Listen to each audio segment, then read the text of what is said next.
Welcome to part 3 of Help Uncovered in Adjectives, and I hope everybody has enjoyed the day so far. And here in this session, certainly for those of you who've been with me for the first two, you're left with the question about how vain are we? And of course, everybody will have their own viewpoint on this. And so if I come across a little bit biased, I do apologize. And just looking here at the picture on the right, this was an advert from Yardley back in the 1970s. And this was at a time where, although there was cosmetic and advertising legislation, basically anything went almost. And so it's amazing how you can turn something as simple as a lip gloss, you know, composed of waxes and oils and pigments and maybe a bit of moisturizer into something that has no relevance whatsoever to what this thing is supposed to do on your lips.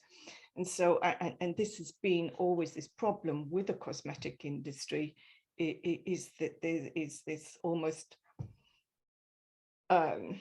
not a fight, but there is always this, shall we say, conflict between what the products do and how do we advertise them. And of course, right, advertising, as you know, is big business. And so they use every possible emotional means in order to get the consumer to spend money. But we could also ask, you know, if we look at today, it is, you know, it's human nature to be vain. We have pride, we are human beings, we are vulnerable, but we can also be extremely stupid. And even if you look at vanity, you know, we can all agree that yes, we are vain because we are interested in our appearance. You know, before I sat in front here with Chrissy doing this recording, I put my makeup on. Does that make me vain? Well, I'm somebody who doesn't like to spend too long in front of the mirror anyway, because I'm too old to be bothered. But would I go as far as this gentleman here in this image? Then no, because as a human being, I do find that somewhat imprudent, to say the least. But at the end of the day, how do we define our own personal vanity? What is the level? And how does the industry manage this? Because the question I'm asking, is the industry responsible for the behavior of consumers? Well, on the one hand, no, of course. You know, the majority of consumers are adults, and that adults should have at least sufficient grey cells to make their own decisions.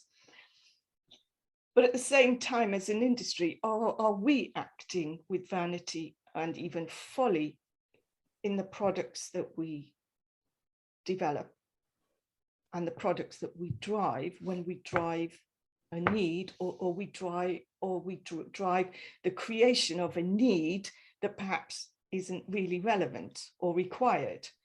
And so we are finding, as anyone who lives on social media, and even if you look in the press, though admittedly not in TV advertising because of the laws there, but certainly there are blurred lines between what the reality is, and the reality is not digital, what the expectations are that consumers have of not only the products but they use, but the claims and what they want, the needs of their skin, because the needs of my skin are going to be totally different to everybody else's, and everybody else's is going to be totally different to everybody else's again.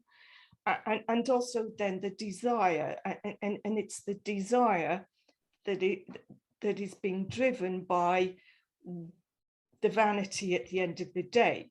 And of course, this is made basically a whole mess because of social media madness, alternative facts, and this big drive to be Instagram ready. So basically, when it comes to vanity, if you look at just doing as I did a screen of the internet, it's just enormous, to say the least. I mean, we have people undergoing, shall we say, this alien sort of Star Trek type of surgery in order to presumably look beautiful. And to be honest, I think the woman looked better before she underwent surgery. And but at the darker end, as people know, certainly, and this is common in, or maybe it's less common now, in the USA, where you know, really young children are being plastered with skincare, makeup and hair care.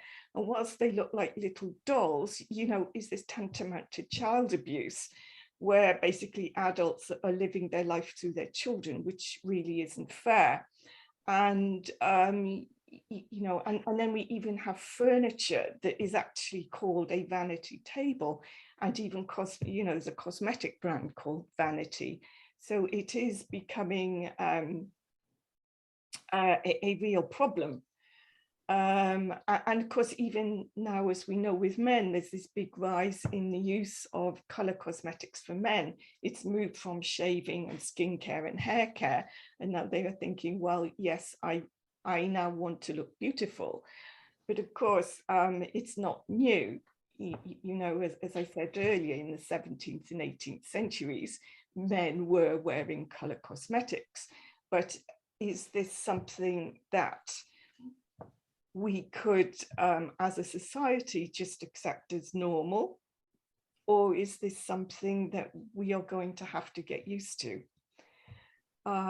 Because certainly we are also seeing a negative side, for example, and this was, I took this from the BBC. It was taken at the during the COVID crisis. And the article was about where people, and this was in my home country of Wales, were actually literally suicidal. If they couldn't get their Botox, they were prepared to commit suicide. And so we need to start asking, at what point do we, as an industry, either need to try to address these problems in the way that we present these products to the consumer. We know that we are responsible for the sales messages and advertising. We know that we are responsible for the ingredients that we put in there. We are also responsible for the application of use, why we use them, and when we use them, and how we use them. And of course, we are responsible for the safety, efficacy, and performance. But the question is what is driving the vanity of the consumer? Are we doing it? Is the consumer doing it? Or both of us? And of course, my take on this is that we're both doing it. Then we shouldn't forget, of course, is the role of the press. And this was from yesterday's newspaper, Daily Mail Online. For those of you who don't know, it's a British tabloid newspaper, middle of the road. But just the way that they have presented this, that where women basically are so screwed up about how they look, that they even, you know, spend so much money just to take the kids to school in the morning. I don't think that there are probably too many parents who are really bothered, you know, particularly when the priority and the objective is to get the child to school safely and in one piece and happy. So going forward, you know, can we ask questions such as, should cosmetics be reclassified? Because we know that they encroach on foods in terms of the supplements, they encroach on healthcare. We've even seen where they encroach on so-called sexual wellness and on psychology, etc. And should they be no longer seen as just an offshoot or partner to dermatology, but also as a subcategory of psychiatry? And what are the real lessons for the consumer in the industry today? As we know that we are coming out of COVID, where do we want to be? What is our future? And certainly in my area and working with my network and colleagues is how do we stop mistranslation of the science into goodness knows what gobbledygook, and debunking the myths. We know about education, we know about these great big forums such as Sense About Science in the eco-world and things like that. But we also need rational debate between the scientists and the consumers, but also between beauty journalists, because beauty journalists, I mean, we do love them, and of course we need them. They are a valuable part of our industry, but why is it that they never actually write what you tell them? And so we need to have more control over the script and the way it's being presented. And the same with marketing and advertising in general.